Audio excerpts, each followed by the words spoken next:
सो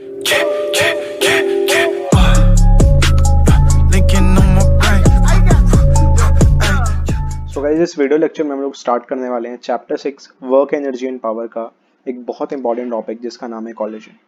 ठीक है। सो इस वीडियो लेक्चर में हम लोग पढ़ेंगे कि कॉलिजन क्या होता है और उसके टाइप्स क्या होते हैं, एंड देन हम लोग एक बहुत शॉर्ट सी, बहुत छोटी सी एक डेरिवेशन देखेंगे कि जो टोटल लीनियर मोमेंटम होती है या जो लीनियर मोमेंटम होती है वो हर कॉलिजन में क्या होती है, कंजर्व होती है। ठीक है, तो उसका हम लोग प्रूफ देखेंगे।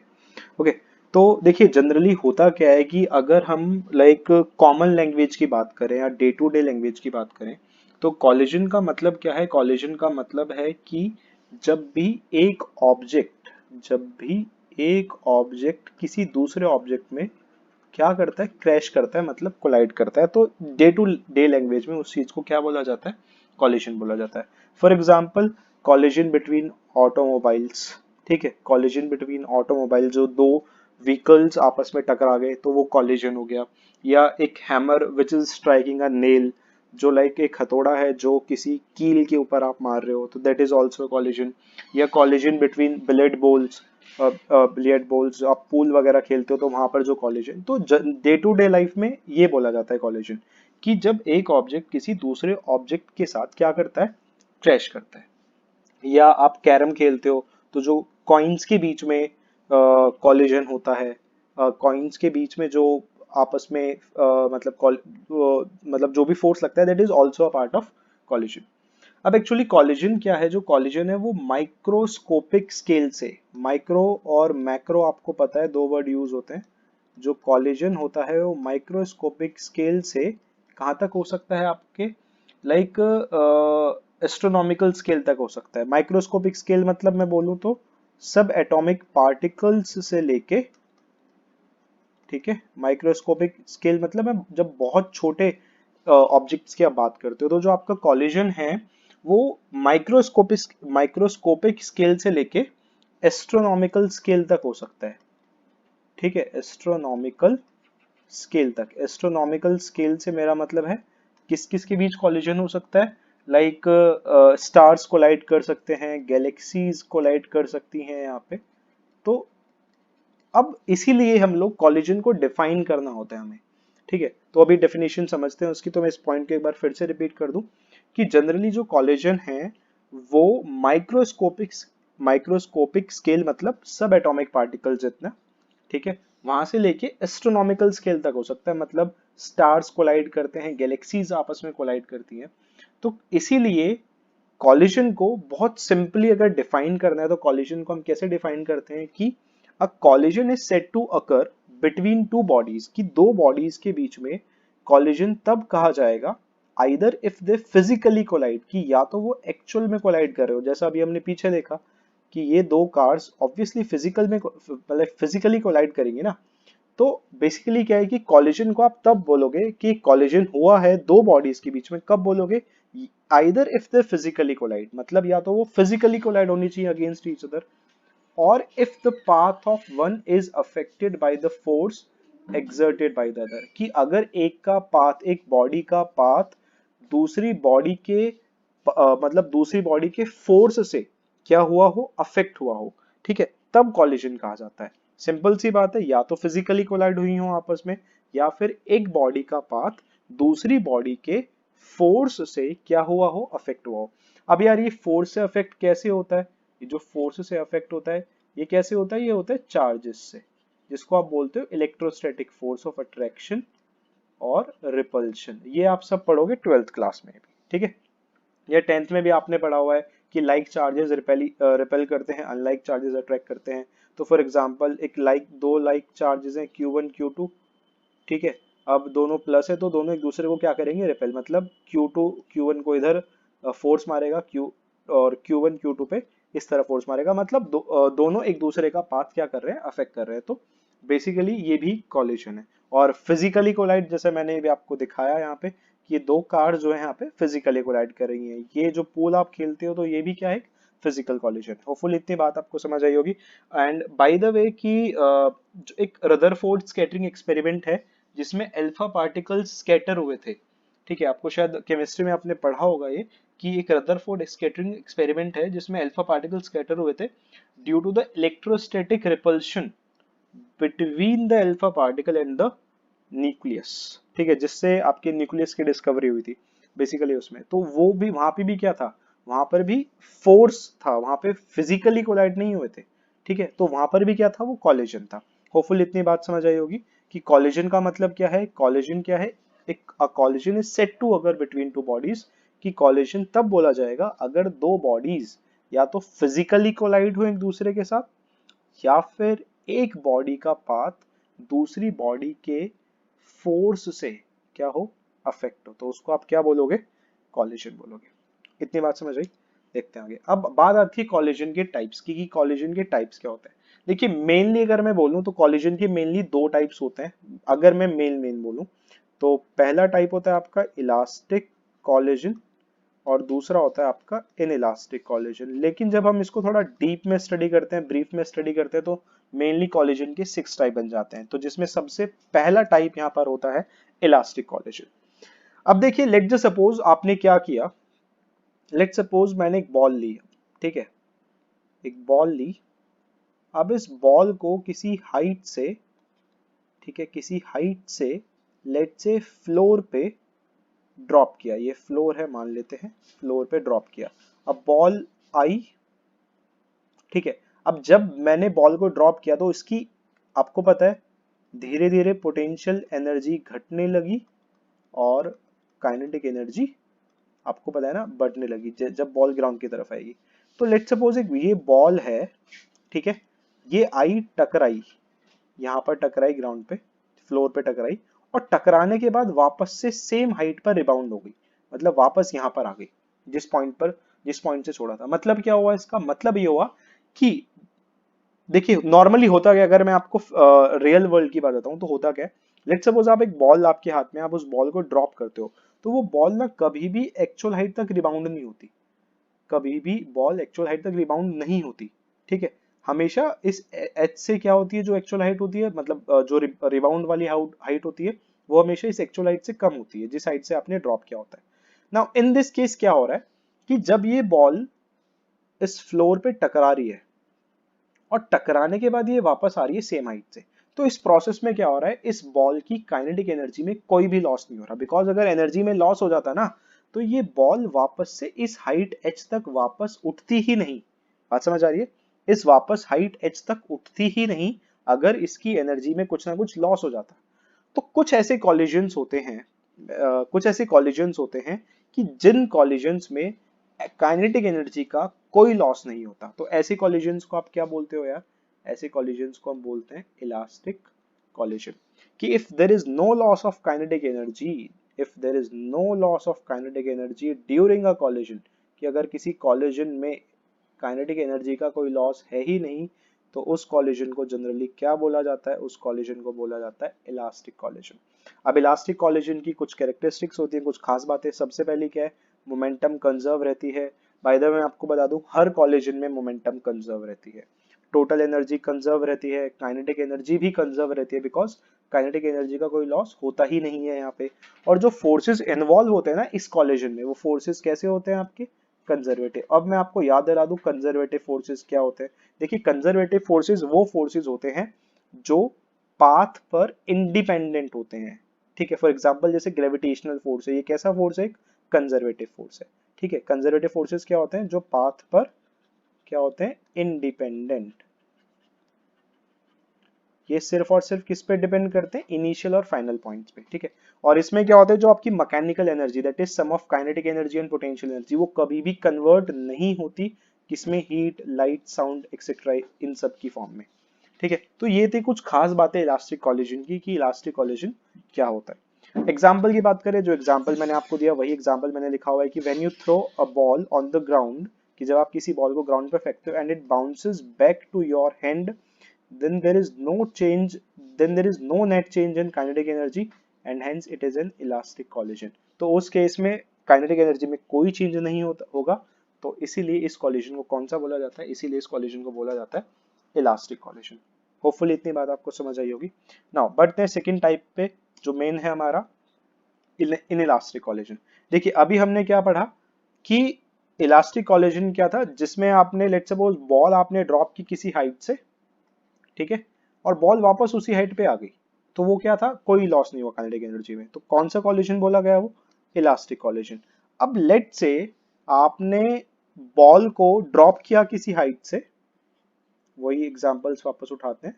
लेट से आपने बॉल को ड्रॉप किया किसी हाइट से, ठीक है, एच हाइट से ड्रॉप किया बॉल को, और ये बॉल किसी फ्लोर पे आके स्ट्राइक कर रही है, ठीक है, ये रहा फ्लोर। अब आपको जो नॉर्मली देखते हैं हम लोग कि बॉल जो है यार वापस सेम हाइट पर नहीं आएगी, तो लेट से बॉल यहाँ तक आ रही है, तो किसी, ठीक है, अब यहाँ तक कब आएगी, जब बॉल की कुछ ना कुछ काइनेटिक एनर्जी में क्या हुआ होगा, जब बॉल की काइनेटिक एनर्जी में क्या हुआ होगा यार, लॉस हुआ होगा। तो डिफरेंस आई गेस आपको लाउड एंड क्लियर होगा कि अगर काइनेटिक एनर्जी में लॉस हो गया, ठीक है, तो वो कॉलिजन कौन सा बन जाएगा, एन इलास्टिक कॉलिजन बन जाएगा। वहीं पर अगर काइनेटिक एनर्जी में लॉस नहीं हुआ, तो वो कॉलिजन कौन सा बन जाएगा, वो कॉलिजन बन जाएगा इलास्टिक कॉलिजन, ठीक है। तो बॉल अगर अपनी वापस से सेम हाइट तक रिबाउंड नहीं हो रही, तो लेट से ये एच डैश हाइट तक रिबाउंड हो रही है, आपको पता है एच डैश जो है वो छोटा है एच से, जिस हाइट तक रिबाउंड हो रही है, मतलब इसकी एनर्जी लॉस हो गई, इसकी काइनेटिक एनर्जी लॉस हो गई, ठीक है। तो if there is a loss of kinetic energy during a collision, it is called inelastic collision. कि अगर किसी भी काइनेटिक एनर्जी, अगर काइनेटिक एनर्जी में कुछ ना कुछ लॉस हो जाता है कॉलिजन के टाइम पे, तो वो क्या बोला जाता है, इनइलास्टिक। बहुत एक सिंपल एग्जांपल भी है, कॉमन एग्जांपल भी है, कॉलिजन बिटवीन व्हीकल्स, ठीक है, या collision between ball and floor, जो मैंने आपको यहाँ पर समझाया ना। मोमेंट कुछ खास बात है अच्छा by the way in elastic collision है, नॉट इलास्टिक, तो कुछ खास बात है इन इलास्टिक कॉलिजन की। जैसा अभी मैंने आपको पीछे बताया कि इलास्टिक कॉलिजन में मोमेंटम कंजर्व रहती थी, तो सेम ऐसे ही इन इलास्टिक कॉलिजन में भी मोमेंटम कंजर्व रहेगी। वहां पर भी आपकी टोटल एनर्जी कंजर्व थी, यहाँ पर भी टोटल एनर्जी कंजर्व रहेगी। पता है एनर्जी आपको कंजर्व रहती है ना। वहां पर जो काइनेटिक एनर्जी थी वो भी कंजर्व थी, बट यहाँ पर काइनेटिक एनर्जी कंजर्व नहीं है, ठीक है। अब यहाँ पर क्या है, जो फोर्सेस इन्वॉल्व होते हैं ड्यूरिंग कॉलिजन, वो फोर्सेस कैसे होते हैं आपके, वो होते हैं non conservative forces. Non conservative forces आपको याद होगा, नहीं पता तो मैं याद दिला दूं, वो फोर्सेस जो पाथ पर क्या करते हैं, पाथ पर क्या करते हैं, डिपेंड करते हैं। उन फोर्सेस को आप क्या बोलते हो यार, उन फोर्सेस को हम बोलते हैं नॉन कंजर्वेटिव फोर्सेस। एग्जांपल की बात करूं तो फ्रिक्शन फोर्स जो है वो एक कैसा फोर्स है, friction force is a non conservative force, ठीक है। तो जो आपका इलास्टिक कॉलिजन था, इलास्टिक कॉलिजन में जो आपके फोर्सेस इन्वॉल्व थे, वो फोर्सेस कैसे थे, कंजर्वेटिव फोर्सेस थे। यहाँ पर जो फोर्सेस इन्वॉल्व हैं, ये फोर्सेस कैसे हैं, आपके नॉन कंजर्वेटिव फोर्सेस हैं, ठीक है ना। उसमें क्या था, mechanical energy that is sum of kinetic energy and potential energy वहां पर कन्वर्ट नहीं हो रही थी, ठीक है। किसमें, हीट लाइट या साउंड, मतलब दूसरी फॉर्म में कन्वर्ट नहीं हो रही थी। यहाँ पर क्या है, मैकेनिकल एनर्जी का कुछ पार्ट कन्वर्ट हो जाता है किसमें, is converted into heat, light, sound etcetera. कि मैकेनिकल एनर्जी का कुछ हिस्सा, कुछ पार्ट हीट लाइट साउंड की फॉर्म में कन्वर्ट हो जाता है। तो ये होता है आपका second, that is in elastic collision. अब देखते हैं, होपफुली समझ आया होगा इतना कि what is the main difference between the elastic collision and inelastic collision. So the main difference between the elastic and inelastic collision is कि भाई काइनेटिक एनर्जी कंजर्व रहती है इलास्टिक में, ठीक है, और इसमें कंजर्व नहीं रहती, मतलब लॉस ऑफ काइनेटिक एनर्जी होता है। दोनों में अगर आपने ऑब्जर्व किया हो, मोमेंटम दोनों में कंजर्व है, टोटल एनर्जी दोनों में कंजर्व है, ठीक है ना। आगे बढ़ते हैं थर्ड कॉलिजन की तरफ, थर्ड टाइप की तरफ कॉलिजन का, which is perfectly in elastic collision. अब थोड़ा इसको समझिएगा, परफेक्टली इन इलास्टिक कॉलिजन को, कि देखिए लेट सपोज अगर मैं इसको पहले डिफाइन करूं तो, if two bodies stick together, if two bodies stick together after the collision and move as a single body with a common velocity, कि अगर दो बॉडीज कॉलिजन के बाद स्टिक हो जाती हैं एक दूसरे के साथ और वो एक as a single body move करती हैं, then the collision is said to be perfectly inelastic। तो उस केस में कॉलिजन को क्या बोला जाएगा, perfectly inelastic। I will give an example, ठीक है। तो in such a collision, in such collisions momentum is, आप फिर से देखेंगे मोमेंटम क्या है, फिर से कंजर्व्ड है, लेकिन जो लॉस होता है ना काइनेटिक एनर्जी का यार, वो क्या होता है, मैक्सिमम होता है। तो आने वाली डेरिवेशंस में हम लोगों को ये प्रूव करना है कि भाई परफेक्टली इनइलास्टिक कॉलिजन में जो लॉस ऑफ काइनेटिक एनर्जी है वो होता है। ठीक है, तो इसको प्लीज ध्यान रखिएगा कि परफेक्टली इनइलास्टिक कॉलिजन में काइनेटिक एनर्जी का लॉस मैक्सिमम होता है। होपफुली इतनी बात आपको समझ आई होगी। अब इसका मैं एग्जांपल आपको देता हूँ। लेट्स जस्ट सपोज एक ट्रक है, ठीक है, लेट्स सपोज हमने ये मान लिया एक ट्रक है, काफी हैवी ट्रक है, let's say, okay, let's say ये एक ट्रक है। अब इस तरफ ये मूव कर रहा है, और मान लेते हैं कार है, यहाँ पे एक कार है, नैनो मान लेते हैं, छोटी सी कार है, ठीक है, let's say this is a car, और ये कार अभी रेस्ट पर है, मतलब इसकी वेलोसिटी अभी 0 है, और ये ट्रक है जो किसी ना किसी वेलोसिटी u1 से मूव कर रहा है। ये कार अभी खड़ी है। अब ये ट्रक इधर जा रहा है, तो यार ये ट्रक इससे क्या करेगा, इस कार के साथ कोलाइड करेगा। तो जब ये अब थोड़ा इमेजिन कीजिए कि कार खड़ी हुई है, ठीक है, अब ट्रक ने लाइक पीछे से आके उसको लाइक कोलाइड किया, ठीक है, टक्कर मारी, तो कार और ट्रक कंबाइनली मूव करेंगे ना, मतलब इस तरह से मूव करेंगी कि दोनों बॉडीज स्टिक हो जाएंगी। और कैसे मूव करेंगी, move they will move as a single body with a common velocity. तो ये जो कॉलिजन कहा जाएगा इस केस में, और ऐसा होता है बहुत ज्यादा, रियल लाइफ में होता है ऐसा, तो इस इन सच अ केस इसको आप क्या बोलोगे, ऐसे कॉलिजन को आप क्या बोलोगे, परफेक्टली इनइलास्टिक कॉलिजन। एक और अगर मैं इसका एग्जांपल आपको दूं, फॉर एग्जांपल आप किसी दीवार पे मिट्टी फेंक रहे हैं, that is mud thrown on a wall, और वो मिट्टी जो है, वो जो मड है वहां पर वो स्टिक हो जाती है, तो वो भी एग्जांपल किसका है, आपका परफेक्टली इनइलास्टिक कॉलिजन का। या आप एक बुलेट फायर कर रहे हैं, अब bullet fired into wooden and remaining embedded in it, ये सब एग्जांपल जो हैं ये किसके एग्जांपल्स हैं, आपके परफेक्टली इन इलास्टिक कॉलिजन के एग्जांपल्स हैं। ओके, सो अभी तक होपफुली इतनी बात समझ आई होगी कि परफेक्टली इलास्टिक कॉलिजन क्या है। एक ऐसा कॉलिजन जिसमें दो बॉडीज स्टिक हो जाती हैं एक दूसरे के साथ and they move as a single body with the common velocity. ठीक है, नाउ देखते हैं अपना फोर्थ टाइप। तो फोर्थ टाइप होता है आपका सुपर इलास्टिक और एक्सप्लोसिव कॉलिजन। अब देखिए ये है क्या, सुपर इलास्टिक या एक्सप्लोसिव, बेसिकली अभी तक हम पढ़ते आ रहे हैं कि काइनेटिक एनर्जी का लॉस हो गया, इनइलास्टिक हो गई, या काइनेटिक एनर्जी का लॉस मैक्सिमम हो गया तो वो परफेक्टली इनइलास्टिक हो गया। बट कुछ ऐसे कॉलिजन्स होते हैं जहां पर काइनेटिक एनर्जी में क्या हो जाता है, इंक्रीज हो जाता है। कुछ ऐसे कॉलिजन्स होते हैं जहां पर काइनेटिक एनर्जी में क्या हो जाता है, इंक्रीज हो जाता है, इंक्रीमेंट हो जाता है। तो ऐसे कॉलिजन्स को आप क्या बोलते हो, ऐसे कॉलिजन्स को आप बोलते हो सुपर इलास्टिक या फिर explosive collision.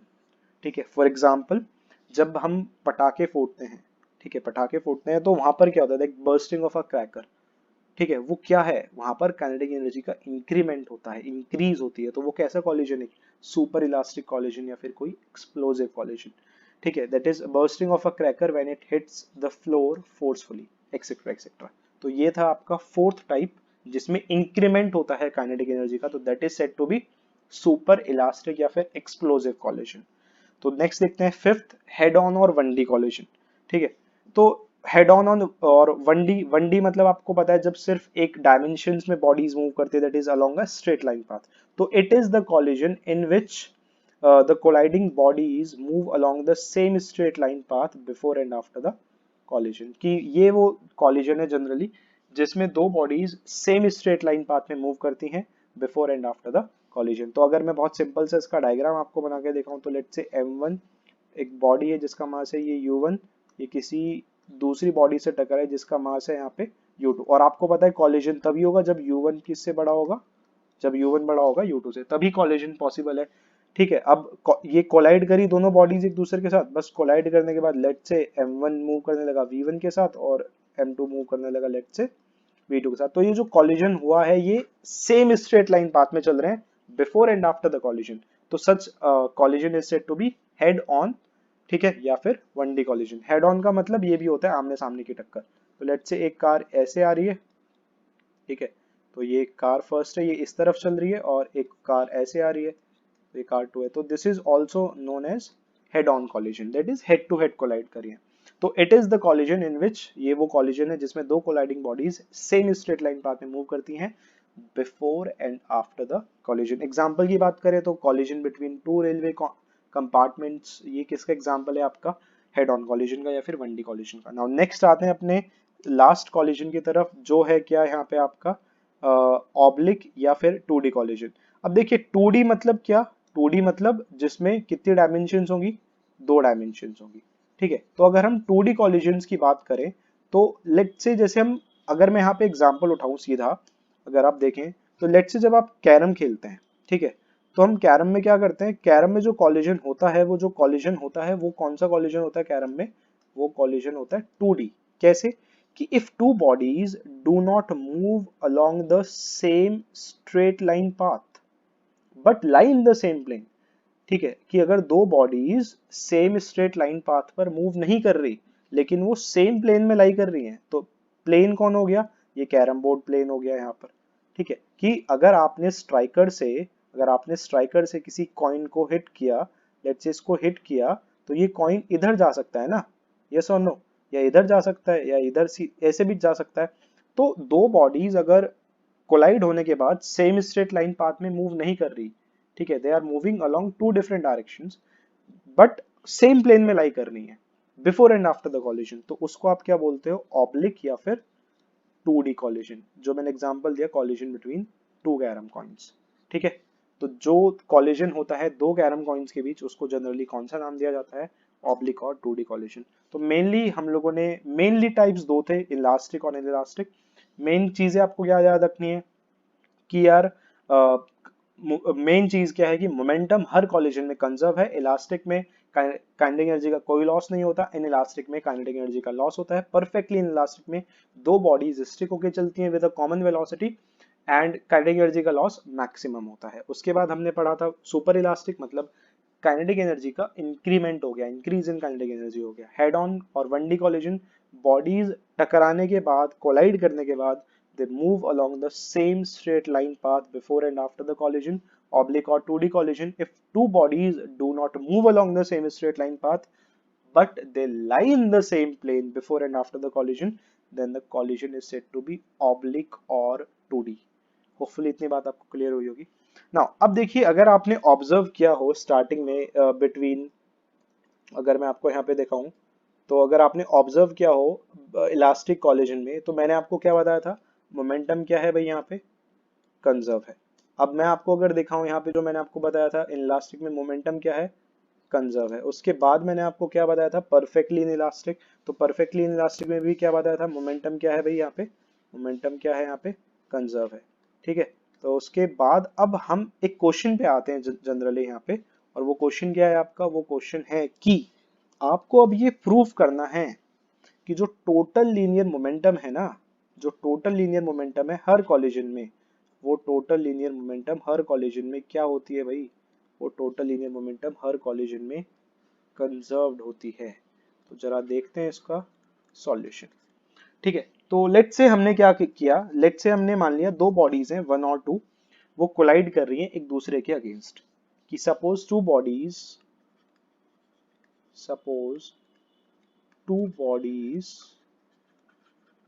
suppose two bodies, one and two collide against each other, collide against each other। अब देखिए, जब भी दो बॉडीज कोलाइड करेंगी तो ऑब्वियसली यार फोर्स एक्सर्ट करेंगे एक दूसरे पे, ठीक है। तो दे exert mutual forces on each other, mutual forces on each other, ठीक है। तो मान लेते हैं फोर्स लगा रही है एक दूसरे के ऊपर कितने टाइम के लिए, डेल्टा टी टाइम के लिए, मतलब जितने टाइम के लिए कॉलिजन होगा। तो they exert mutual forces on each other during the collision time,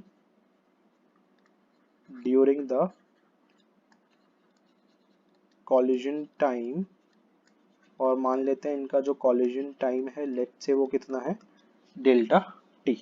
अब देखिए होगा क्या कि जब भी दो बॉडीज एक दूसरे के साथ कोलाइड करती हैं तो यार उनकी मोमेंटम चेंज हो जाती है, ठीक है।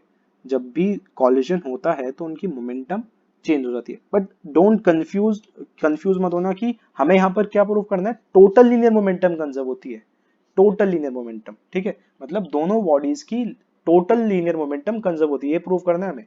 मैं क्या बोल रहा हूं, जब भी दो बॉडीज कोलाइड करेंगी तो उनकी इंडिविजुअल मोमेंटम चेंज हो जाएगी, ठीक है। तो देन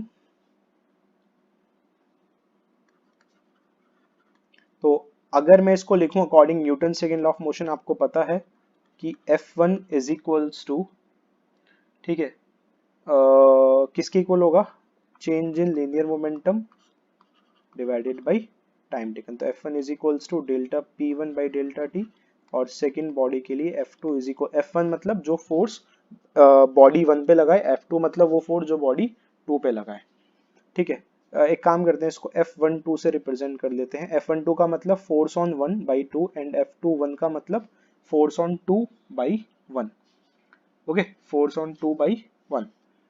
तो F21 किसके इक्वल हो गया, delta P2 divided by delta T। तो यहाँ से डेल्टा P1 की वैल्यू किसकी इक्वल आ गई, delta P1 is equals to F1 delta T F12 multiply by delta T, और यहाँ से डेल्टा P2 की वैल्यू किसकी इक्वल आ गई, this is equals to F21 multiply by delta T. Hopeful इतनी बात आपको समझ आई होगी। नाउ अब आपको पता है कि भाई न्यूटन्स की थर्ड लॉ ऑफ मोशन क्या बोलती है, तो according third law of motion, third law of motion, अब थर्ड लॉ क्या बोलती है, for every action there is equal and opposite reaction. अगर मतलब अगर मैं इसका इन दोनों फोर्सेस की टर्म्स में लिखूं, मतलब F12 जो है वो किसकी इक्वल है, माइनस ऑफ F21 के ना, मतलब एक्शन हुआ तो उस एक्शन का मुझे इक्वल और ऑपोजिट रिएक्शन देखने को मिलेगा। अब लेट से हम इन दोनों में देखिए, हमें क्या प्रूव करना है, टोटल लीनियर मोमेंटम क्या है, टोटल लीनियर मोमेंटम कंजर्व है।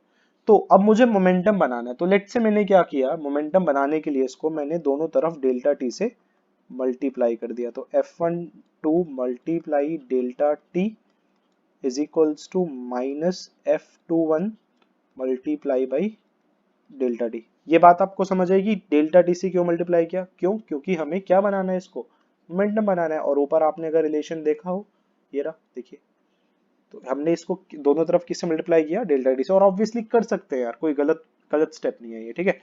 नाउ अब ये वाली जो राइट हैंड साइड में जो ये है, इसको हम ले जाते हैं अब लेफ्ट हैंड साइड में।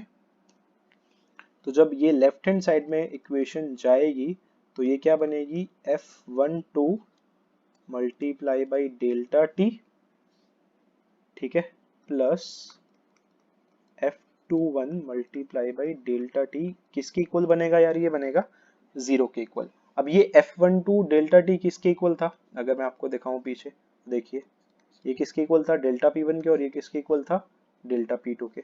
तो this is equals to delta P1 plus delta P2 which is equals to 0। अब लेट से इस डेल्टा को मैं कॉमन लेता हूं, तो P1 प्लस P2 किसके इक्वल है, 0 के, ठीक है। अब आपको ये पता है कि किसी भी मतलब ये जो इक्वल आएगा, मतलब change in linear momentum of both bodies, ठीक है, या sum of change of linear momentum of body 1 and 2 किसके इक्वल है, 0 के। तो इसका मतलब क्या हुआ, इसका मतलब यही तो हुआ कि P1 प्लस P2 जो है वो क्या है यार, कांस्टेंट है।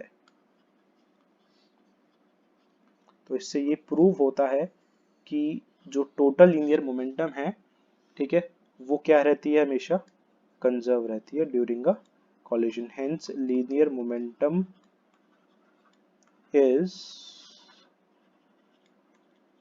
conserved during a